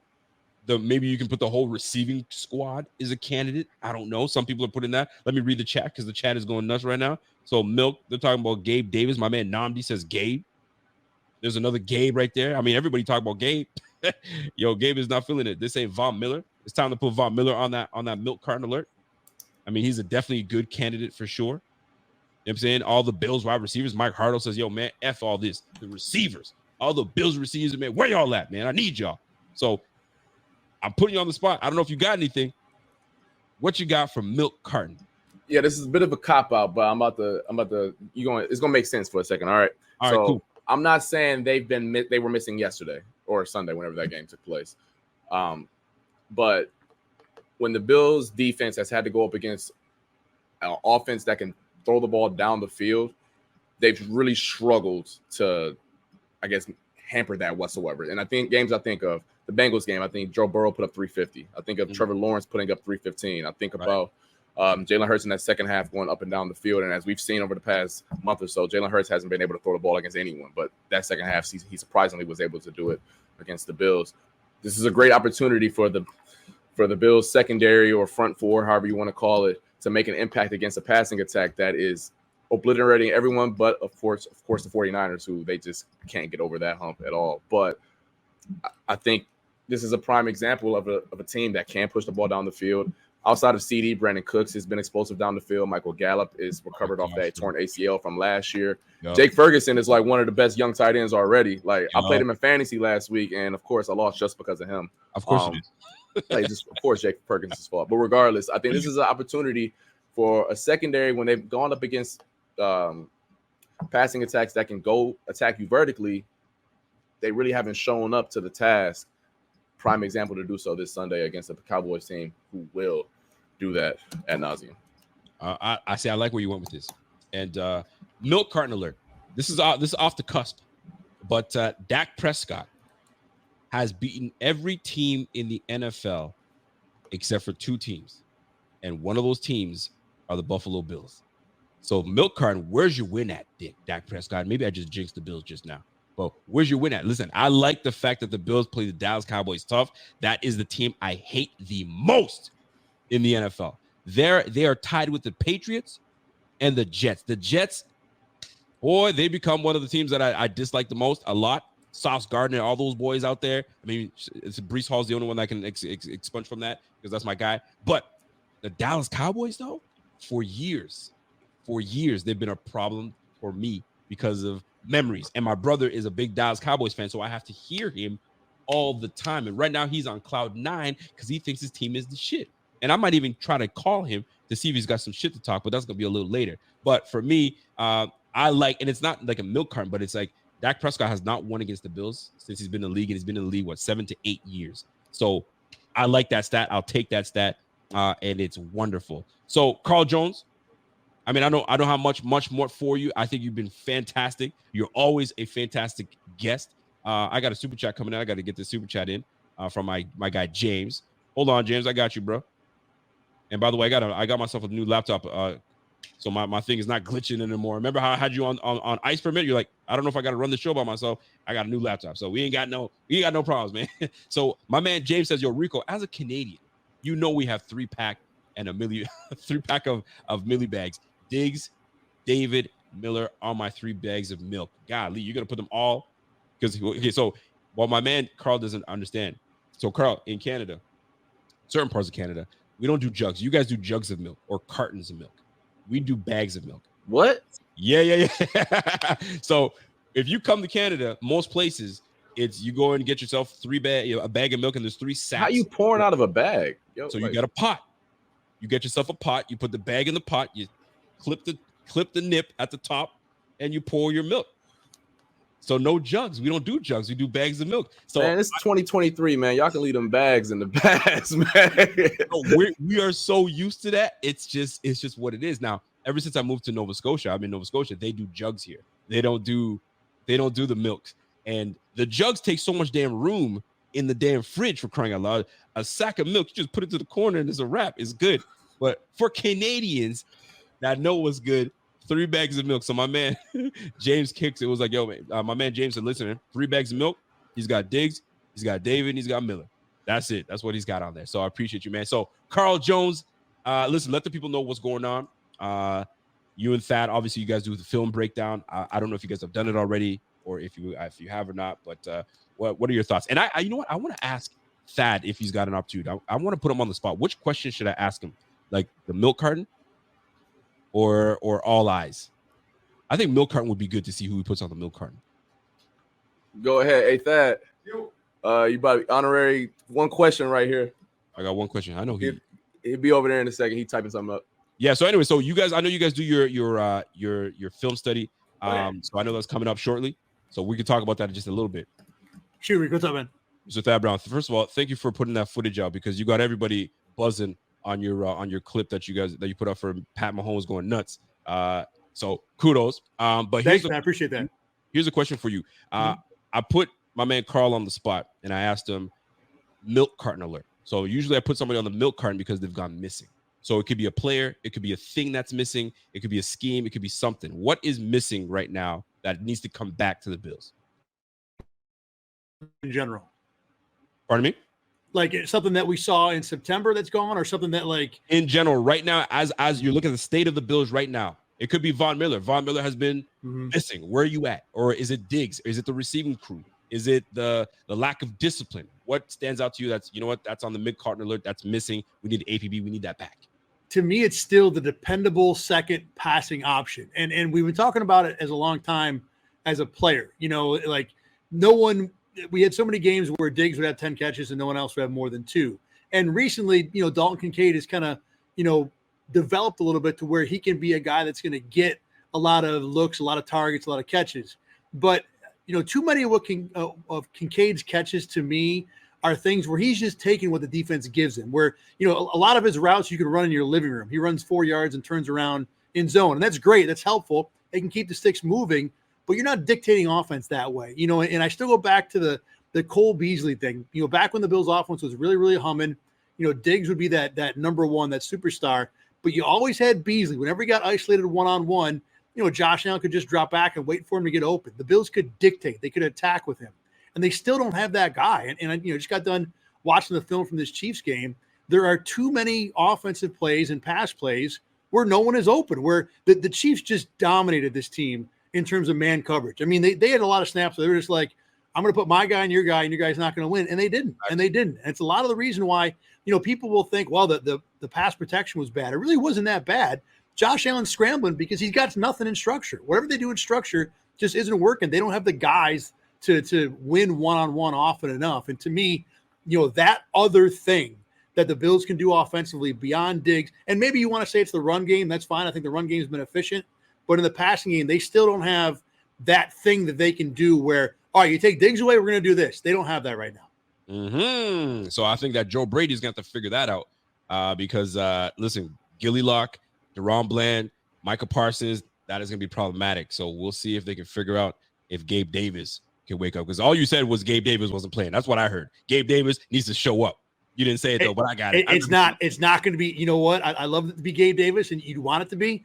I don't think he can be that guy. To be honest, if you want me to tell you guys who I think can be that guy, I'd put Kincaid and Shakir both ahead of Gabe. The problem with Shakir is Shakir needs to kind of work through a defense. He can't just beat a guy immediately. But you give him a minute to assess a coverage, Shakir will find space, and I think he does it better than Gabe does. I like it. Well, appreciate your time, my man. And, hey, no problem. Thanks for having me on the spot. So you're not bad. You weren't warmed up, and you came in and you hit that. So I like that. Appreciate that. Every once in a while, I make contact with the ball. Let me tell you. I got Thanks, you, man. Listen, he put something together there. He put something together. I called him out. He was like, telling me all this number 2. Just say Gabe Davis, man. Just say Gabe Davis. I had to tell him. I got you, man. But I read between the lines. But listen, Carl, you're my dude, man. And I love that you're active on your Twitter, and I love it. And I was about to go post what you posted for the people, but I'm just gonna bring them to your Twitter page so you can see it. So what's next, man? What is next? Yeah, Thad and I are about to go record another breakdown of what we think from the X's and O's point of view, all 22 from Sunday's game. We'll probably talk about next week a little bit as well as we usually do. But just some themes that we saw I haven't finished all the offense yet, so don't hold me to what my thoughts are right now. But yeah, we'll tweet that out, post it, and it'll be hot and ready tonight. But you can really look at it in the morning. If you have a chance, for me, that O-line, I'd love to see how that O-line was gelling, because like there was some really good reps from Spencer Brown all the way to Deion Dawkins, but then we had some moments where like, oh, come on, fam, like the interior line was not looking so great. So if you can kind of, I mean, I know. I'll say this. Thad is much better with the O-line than I am, because you know me on the outside, I'm looking at like all the pretty stuff. But I will say this: they was up against Chris Jones, so that without even looking at the film, that boy's he's nasty, man. Yeah, Chris Jones is nasty for real. But I mean, listen, man, much love, appreciate you, and I listen. Last one for me, in a few words, your thoughts overall on the article that came out about man Sean McDermott. Was that an eye roll there? I wasn't sure if that was an eye roll. No, I'm looking at the camera trying to figure out what I want to say. Or no comment. Indifferent. I like it. We'll leave it at that. Listen, man, ladies and gentlemen, man, Carl Jones always keeps it a buck every time. I see you yoked up. You put the chair back a little bit and you lean back a little bit. This boy's still yoked up, man. This guy's still putting work in the gym. I see that, bro. So I appreciate you, man. Always love, and we'll definitely catch you on the flip side, man. Appreciate you. See you next week. Sir. See you later, man. And that's my guy, Carl Jones, yoked up. That's how he does, man. For shits and giggles, man, I'm gonna try to call my brother, and I'm hoping he picks the phone because he's a big Dallas fan, and he may have a lot of shit to talk. I mean, he's got a baby now, so he may not be available to really talk his shit. But I'm really curious to see if he'll answer the phone. That's listen, man. We've been going at it for a long time when it comes to Dallas and the Cowboys, and I want to see if he's going to be really true to it if he answers the phone. We will see. And him and I mean, you have brothers and sisters. Yo. Oh, Johnny. What's up, Johnny? What's up, man? Listen, are you working or are you at home? I'm at home. Perfect. Listen, I just want 2 minutes of your time because I'm on my show right now. And all right. You know what time it is, right? You know what's happening next week. Buddy, what's happening, man? No. Listen, don't try to rush me. Bro, what's happening? Here's what's happening. Do you feel good about your Dallas Cowboys on the road? Of course I feel good. On the Of road course. against my Bills. I feel great. Oh, do you now? No, listen. Are you on that sugar high that you just won that bullshit game that the ref gives you? Now you feeling good about yourself? Was it bullshit? You know how you always, if it was the other way around, how you'd be talking, hey, is it pure luck, there's no way for you to be talking shit right now. There's no talking shit. I'm asking if you feel confident. Of course I feel great, man. I just beat the freaking bricks out of the Phillies. Of course I feel great. Okay, first of all, let's calm. Philly beat you. Let's calm the fuck down first of all, because we would have. No, you calm the hell down. You won by the skin of your teeth, and then now you come and talking trash to a supreme team, man. Get out of here. Listen, number one, the 49ers beat the brakes off Philly. So and then we put 30 plus points on Philly. Are we supposed to praise you for beating Philly? No, hold on. You put 30 points on Philly. Did you win? You're going to go there? No. Did you win? That's the question. Who cares if I didn't win? The point is, we softened the Eagles up for you. Whoa. It's about win and losses. What do you mean? Who cares? You're right. Especially when you need it. Okay. For you. It's about wins and losses. Here, listen, shut up for a second. It's about wins and losses. You're right. But we softened them up for your ass. We softened them up. Don't matter. We beat the bricks out of them. Anyway, forget about that. Why do you feel confident you going into... I feel confident how my QB is playing for the first time. I feel great about Mr. Dak. And defensively, I don't feel great because we kind of soft. We let Seattle put up some points. So, of course, your Bill's going to put up some points, but our offense is going to become our defense. You know what I'm saying? Oh. So it's going to be a shootout. It's going to be a shootout, and I feel great about my luck. So you like stats. I know you're a stats guy because you don't like to you every time I try to abuse yourself and you try to but where'd you get those stats? No. I look at every details, bro. Perfect. It's not just about stats. So here are the details for your black ass. All right. You know your beloved Cowboys on the road. They're not great. They're not great on the road. They're 3-3 on the road. and they're scoring 23 points a game on the road. And what's the record? You're 3-3 on the road. No, that's what's what you record? need to know. You're going on the road. No. What is our record? Who gives a fuck what your record is? Of course. What's your record? It doesn't matter at this point. We're going up against the Cowboys right now. No, bro. What is your record? Listen, let me just give some stats to you. I asked you a question. What is your record? We're 7-6 right now. Exactly, and you're out of the playoffs, right? Well, technically, no. You out of the playoffs, right? I mean, we're not out of the playoffs because the season's still going. You in the hot. You I'm right in the now. hot. You so out, no, we're not out of the playoffs. Right now, you're outside looking in, right? Sure, we'll call it that. Okay, no. There's no we call it that. That's fact. Okay, you're fine. outside looking in. Okay. Because Cincinnati beat your ass, and they have a better record than you. So if it's like a head-to-head, they're going in before you. Correct. Right? Okay, so right now you outside looking in. And what is our record? We're 11-3. So we lost 3 games on the road. Big freaking deal. We're also 11-3. But here's the thing. That is the deal. Because you lost your games on the road. Where the fuck do you think you're going? On the road. But to right Buffalo. now, I'm feeling good about Dak's chance. He's playing great. Our offense is what's the word here? Listen, don't try to look for words. Don't try to look for words to trying to comfort yourself. Listen. I like the fact that you feel. I like the fact that you feel comfortable. No, listen. I don't need to comfort myself because even if I lose this game against you, we're making the playoffs. That's fine. You need this more than we do. Oh, we definitely do. There's no question about it. So you shut the hell up. I'm in the driver's seat.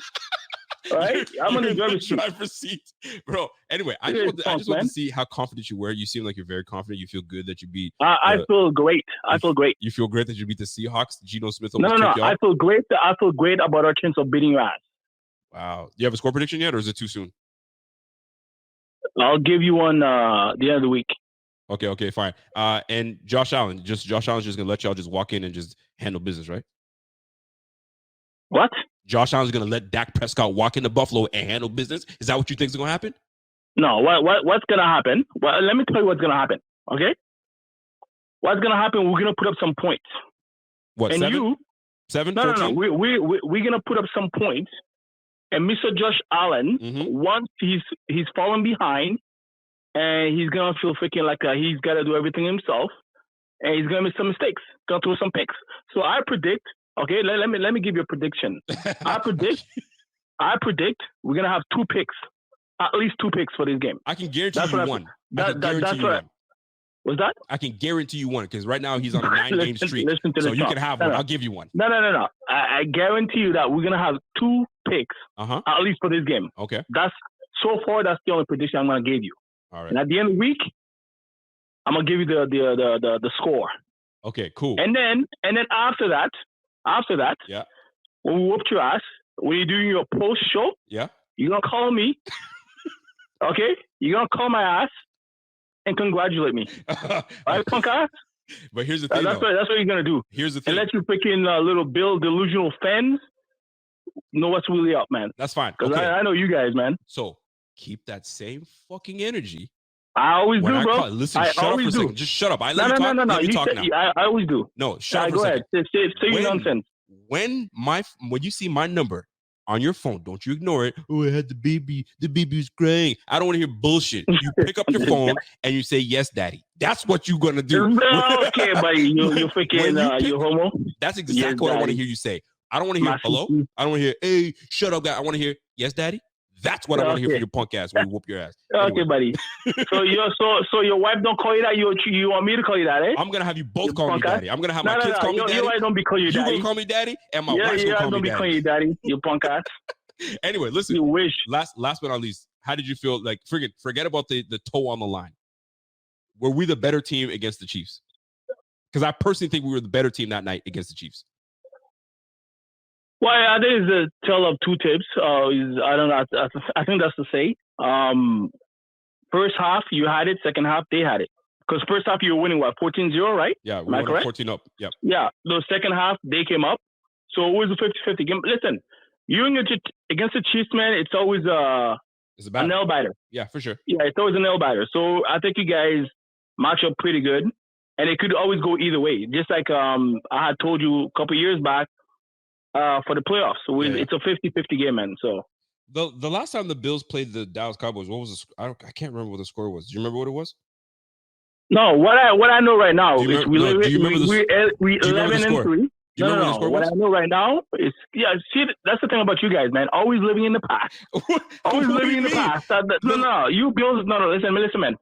You Bills idiot, always living in the freaking past. Oh, we made the playoffs. Last year you made the playoffs. Oh, now we're gonna make it Super Bowl. The Cowboys are the epitome of living in the past because all you guys have done was won in the 90s.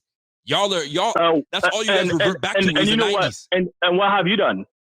What you mean, what have I done? Listen. At least we can go to a memory bank and relive that we won the Super Bowl. What have you done? You go to your memory bank, it's sorrows, bro. Well, I mean, the last you memory. lost 4 straight times. Well, listen, the memory bank for me is the last time the Bills 4 played. straight times. You ain't got no memory bank. That's my memory bank. You got nightmare bank. Nightmares. All right? Anyway, Jackass, I got to go because I got to go to work. I just want to call you. So I'm telling you, you better pick up your fucking phone when I call you. I will. All right, man. Peace. Bye. Let me tell you something. That banter, like you just got a glimmer of it. We go through the gauntlet of all the games, and I didn't even bring up this fantasy team. His fantasy team blows right now. And if I brought it up, you would have, yo, just next year. But anyway, if you guys appreciated that type of banter, because I always tell him, just if you come on my show for like 15 minutes and we can just do, and this is natural. This is not like stage and this is how we talk. This is naturally how we talk. My wife she hates it. She's like, can you guys go in another room? Because you guys, your octaves go up like 50 million because you guys get super fucking loud. It's just what it is, man. It's love, and when you got brotherly love, that's what it is, man. He's what, six years older than me. And if I've told you guys a story before, the Bills and the first matchup between the Bills and the Cowboys in the Super Bowl, and we didn't watch football then. I was into soccer, a young kid, and the way it split was like, which team do you want to pick? And then that'll be our team. I was like, give me the red, white, and blue one with the Bills. I like that. I'm gonna rock with that team. And sure enough, you guys know what it is. I was a flip of a coin from him being a Dallas Cowboys fan. Could you imagine me as a freaking Dallas fan? Blech. No fucking way. And this idiot as a Bills fan, you guys would hate this guy. Actually, you guys would love him because he'd make every freaking excuse for your squad. But anyway, back to our regular scheduled program. What time is it? I got time to rock with y'all because I got to go take the garbage out and all that stuff. I got to do husband shit. But let's wrap this up in a bow a little bit, right? This team is destined for great things, and it has been destined for great things. It's just that we do these things to ourselves that put us in holes, and now we're having to work twice as hard and dig us out of these disgusting holes that we put ourselves into. So we have an opportunity to host the Dallas Cowboys, smack that ass up, send them packing, and you guys already know what it is. We don't need it to be sexy. We just need it. You know what I'm saying? We need someone to make a stand. And if we can get this dub, we're in the money. Now, I got one more thing to show y'all before I get out of here, right?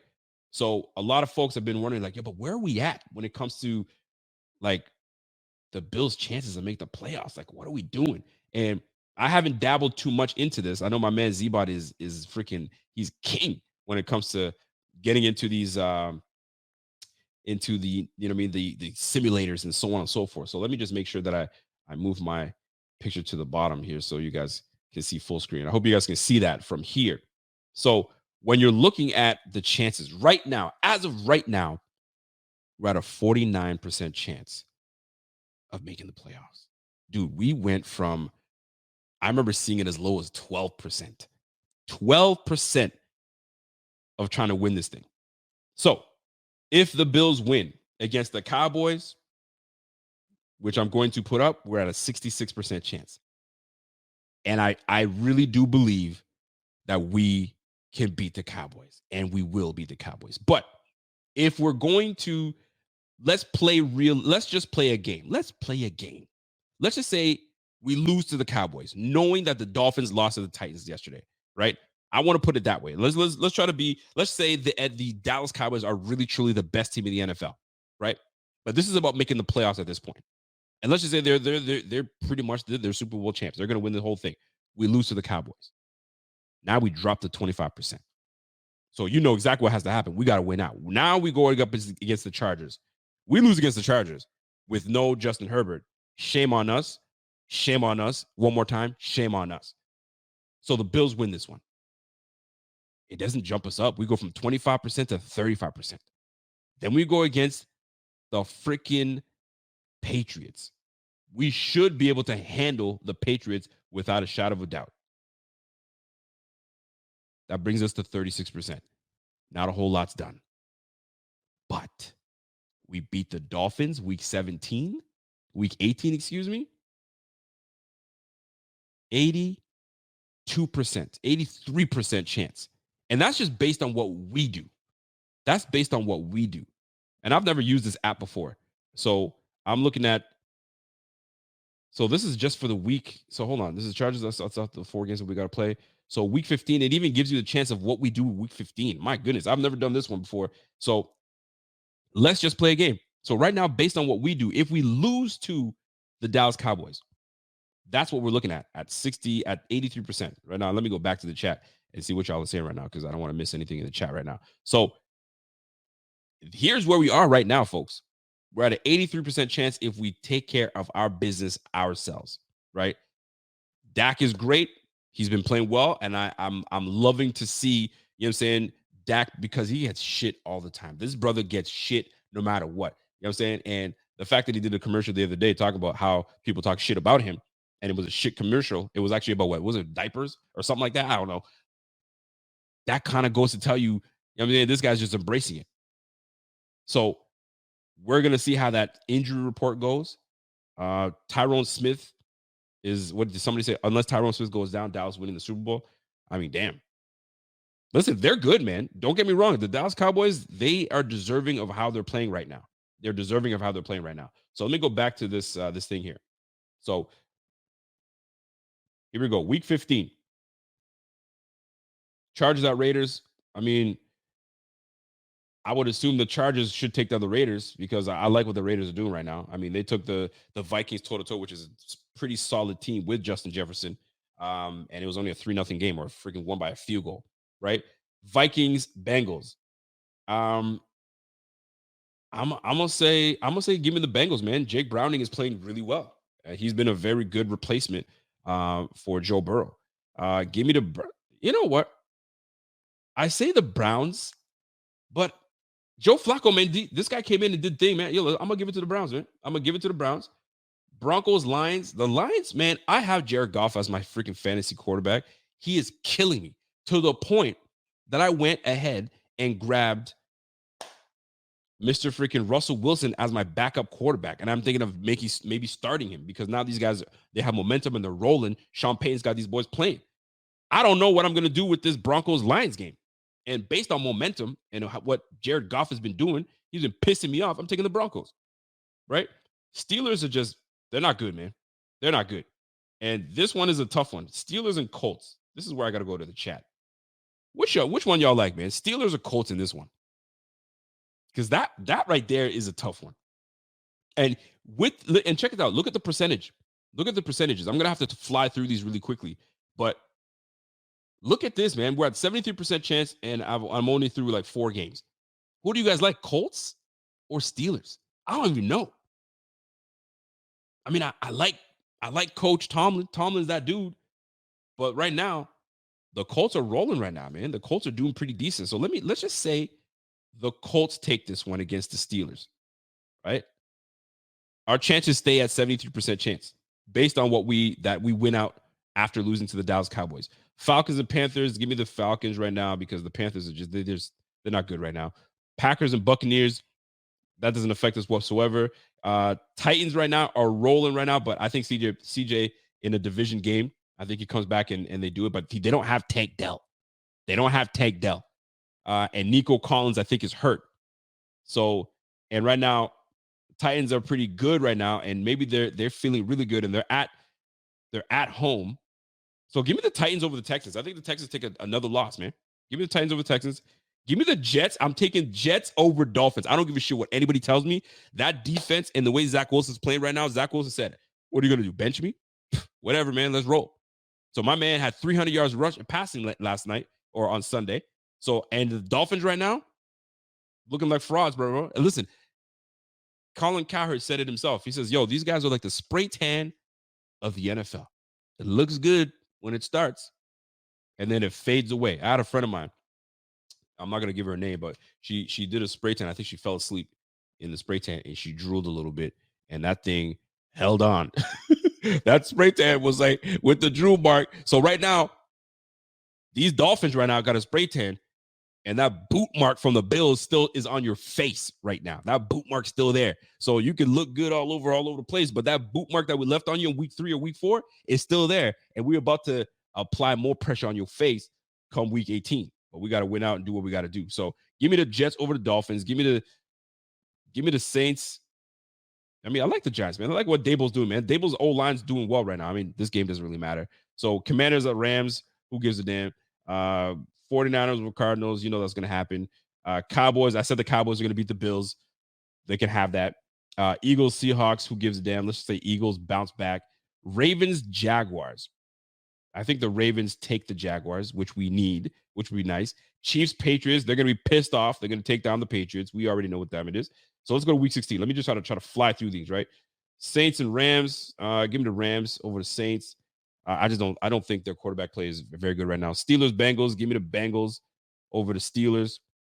Give me the Bills over the Chargers. Give me the Colts over the Falcons. There's no difference in that one. Give me the Seahawks over the Titans. No difference. Lions, who cares? I'll say the Vikings over. So Jets, Commanders. It really makes no difference. Panthers, Packers, who cares? Texans, Browns. It really don't make a difference. Let's say with the Browns win this one, right? Jaguars, Bucks, give me the Jags. Give me Cardinals, who cares? So Cowboys already in at this point over the Dolphins. So this one's big. Cowboys are taking the Dolphins. By week, look at this.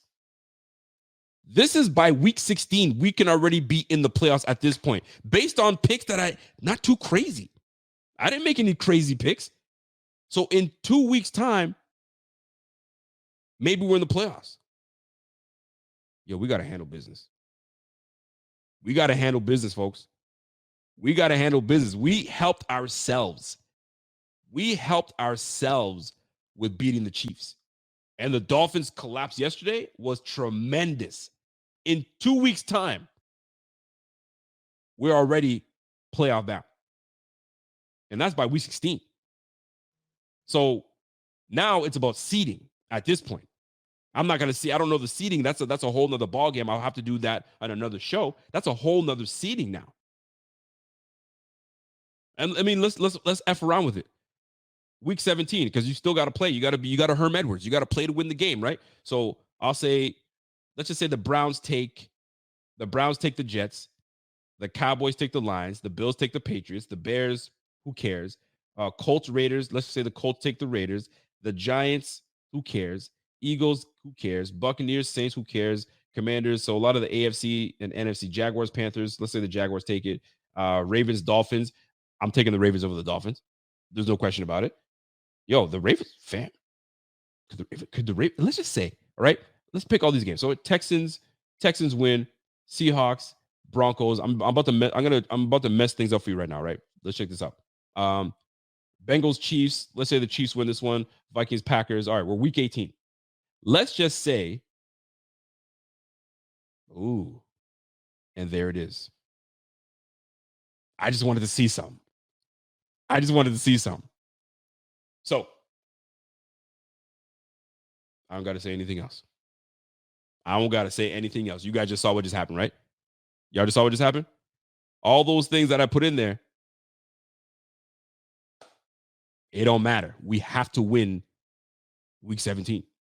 We have to win week 7. It's a must win. And this is me choosing the loss against the Dallas Cowboys. That's me choosing the loss against the Dallas Cowboys. Woo-wee. Folks, this is how it's supposed to play out, isn't it? Have us all sweating and panting. What are the Bills going to do?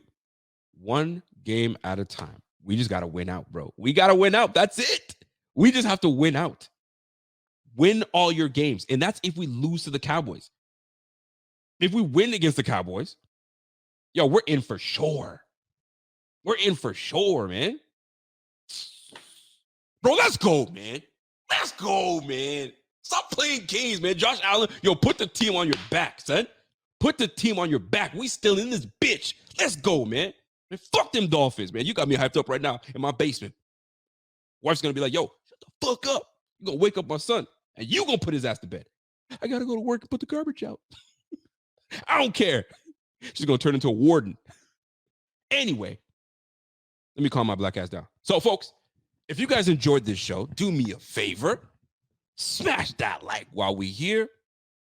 Hit that smash like. Subscribe to the channel. Let's get this thing popping right now. I think we're like 26,300. Let's get up to 26.5. Can we do that? Can we get up to 26.5? And if you guys appreciated that little back and forth that I have with my brother, smash that like for that. Let me see if I can try to get Kevin on the line. I got a little more time. I guess. Oh, damn it. I'm cutting time right now. Let me see if I can get Kevin on the line. You guys remember my man Kevin, Papa Pet Kev? Maybe Kev will pick up the phone. Maybe he won't. You know how he is. Sometimes he's very just subtle. Hey, buddy. Hey, do you have me on your show right now? Yeah, I figured. So maybe he doesn't. I'm just gonna do a wellness check on him. What's up? Hey, Kev. What's up, buddy? Not much. Hey, listen. Are you doing your show right now? I am doing my show right now. Listen, I won't keep you long. I got some guy from a team that's barely over 500, 2 games back, calling me up to do what, a wellness check? Is that what you call it? I'm doing a wellness check, bro. Listen. Well, if anyone's going to console me, it's a Bills fan. You guys know all about losing the crap teams this year. So that's facts. Listen, by the way, the chat says hello. They miss you. They haven't seen you in a long time. So the chat's saying what's up. Before the game yesterday, I actually get Pierre to show you. I was like, I have a bad feeling about today. The Bills are going to win out, and they're going to win the division.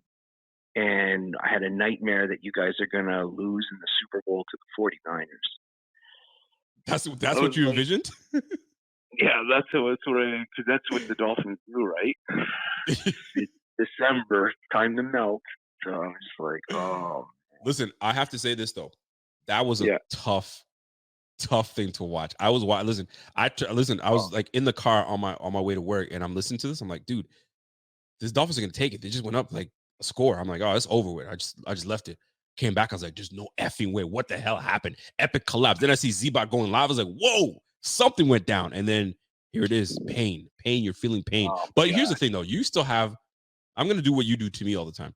Buddy, you're going to win the division. And you're going to win your first playoff game. So it's not. So here's the thing. Because you guys, once again, the Bills get lucky. You have a bunch of bums coming up. You got bums. Dallas, yes, they are. But then you got the New England Patriots, who are currently at the 2nd overall pick. They're trash. I mean, I know they've managed to beat one good team this year, but we won't say who. But anyways, you should crush them. They're a terrible, terrible. We need to repay the visit. Yep. And you telling me you can't defeat Easton Stick and the San Diego or whatever the LA Chargers?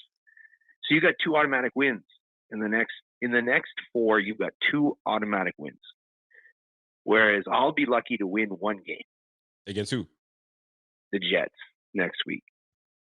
So we get the Jets at home. Then we play against Dallas, at Baltimore, and then you guys. So we're going at best 1-3. It's over. It's over for us. Over as in not making the playoffs?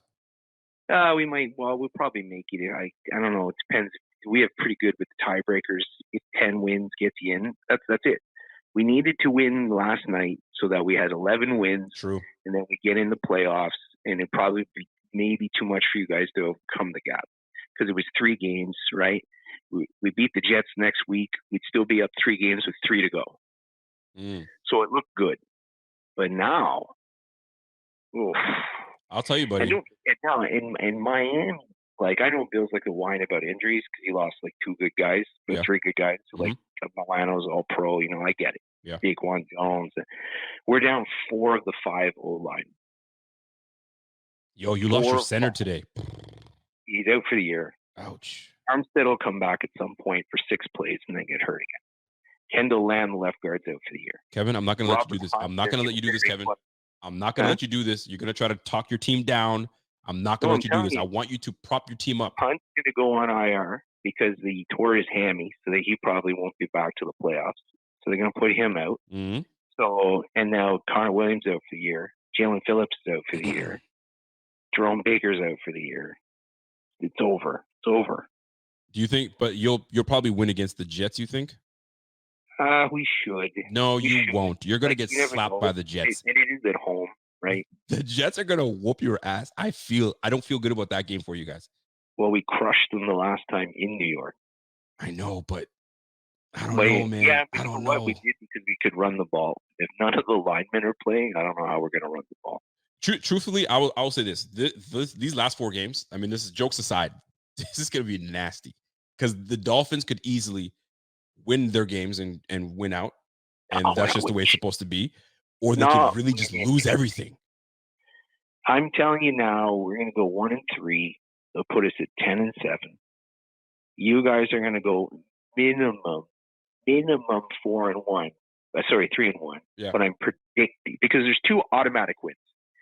If you lose the Easton stick, then you deserve what you get. 100%. 100%. And there's no way you're going to get swept by the Patriots.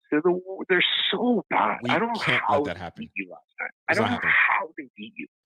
We don't know either. We're still wondering what the hell happened. We're still wondering. By the way, I got to get going though. But did you hear what Colin Cowherd had to say about you guys looking like a spray tan? Well, I can imagine. Everything we got, we deserve because we played a miserable team, and we were running the ball for 6 yards a carry at one point in the game. And every time we got inside the 20, McDaniel wanted to throw fade passes to Tyreek Hill, to the 5'2" receiver. It's just everything we get, we deserve. I'm telling you now, you guys are going to run the table, go to the Super Bowl. Stop. I hate it. Don't do this to me, Kevin. Every time you do this, things don't work out. So let's just leave it the way it is. Lose to the 49ers in the Super Bowl. That's what I think. Because I think the 49ers are the best team in the league. They're damn good. The Chiefs are poor. You guys always beat the Ravens. You guys always beat us. And there's no other good team in the AFC. I mean, you got the Chiefs. That's it. If you can get by them in the playoffs. Other than that, who? You always beat the Ravens. We're not even going to put up a fight. It's going to be pathetic. So you're going to march there, and then 49ers are really good, and they can run the ball really well, which you guys aren't that great stopping it. Yeah. So that kind of attack. So I feel like that's just a bad matchup for you. But if you guys get the Eagles, I think you can beat the Eagles. So if I were you guys, when you're watching the NFC, just anyone but the 49ers. Well, Kev, I appreciate you, bro. You didn't have to pick up, but I knew when you saw that number, you're like, oh, here we go. He's about to talk shit. The wellness check or whatever. The wellness check for real, man. But anyway, I gotta get my. First, I'm like, is something wrong? And then you're like, hey, how are you? And I was like, oh man, that's enough. You know what? I miss our side by side shows together, our banter every Friday night. Those are good times, man. But anyway, Kev, I gotta get back. I gotta get to go get myself ready, get to work. I appreciate you, bro. We'll definitely talk soon. Week 18. Whew. Yeah. It's gonna be a big one. It's gonna be a big one, man. All right, buddy. All right, buddy. Take care. All right, folks. I didn't think it was going to go that long for a phone call, but I loved it. That's good content. And it gave us some good laughs in the chat. So listen, Kevin's on suicide watch. No, he ain't on suicide watch. No, he's in good position. His team is winning. They got a winning record, man. They thought they had it. They're doing all that bullshit in the end zone, doing all this wheel. I mean, they're putting their hand down, thinking of the roller coaster. Oh, you're about to be in a roller coaster, my guy. You're about to be in a roller coaster because these next 4 games are gonna make you all over the shit. They're gonna be, yo, where's my bag? I need to throw up. That's how bad it's gonna be. But anyway, that being said, I get out of here. Hold on. Who the fuck is MG? Dallas winning this game. MG. If I had more time on my hands, I would give you my phone number right now and say, call me. Let's talk about it on screen. But I ain't got no time for that. But MG, you've been getting at people in the chat. Don't let MG get to you. But I will put this out. MG, I don't know who you are. You're probably a Dallas fan, which I love. I don't mind it. Or you're probably a Dallas. I don't even know. You're probably a Fins fan. Who knows? But do me a favor, smash that like and subscribe to the channel so you know what's up. And MG, my brother, if the Bills beat the Cowboys, you better show up in the chat, my G. Show up in the chat because I'm not gonna have to get you. The chat will get your ass. The chat will get your ass. But anyway, I gotta get out of here, folks. So do me a favor. If you guys have not subscribed to all our channels and all our Instagram, Facebook, Twitter, if you have not followed me on Twitter, Rico_BF_, do that. If you haven't followed on Bleacher Report, your boy is on Bleacher Report doing this thing. I just had a stream just the other day. Go back and watch the stream and let me know how y'all feel about it. And I'm back at it again on the 26th, 28th, the 18th. I'm back at it again the 18th. So we'll do that again. So that being said, enjoy the rest of your evening. I gotta get out of here. I gotta go do my husband duties before I get to work. And we'll catch you guys on the flip side. So, Bills, Cowboys, Sunday afternoon is going to be a good one. It's going to be a fun one. We just have to win out and we in these playoffs. And I'm telling you, nobody's going to want to see these Bills. It's a Buffalo state of mind every day. Let's go, man. Enjoy the rest of your evening. It's the Rico Report. It's the Buffalo Fanatics. We are very close to being playoff bound. Win out, and we there. Until next time, it's your boy, and I'm gone. Let's go.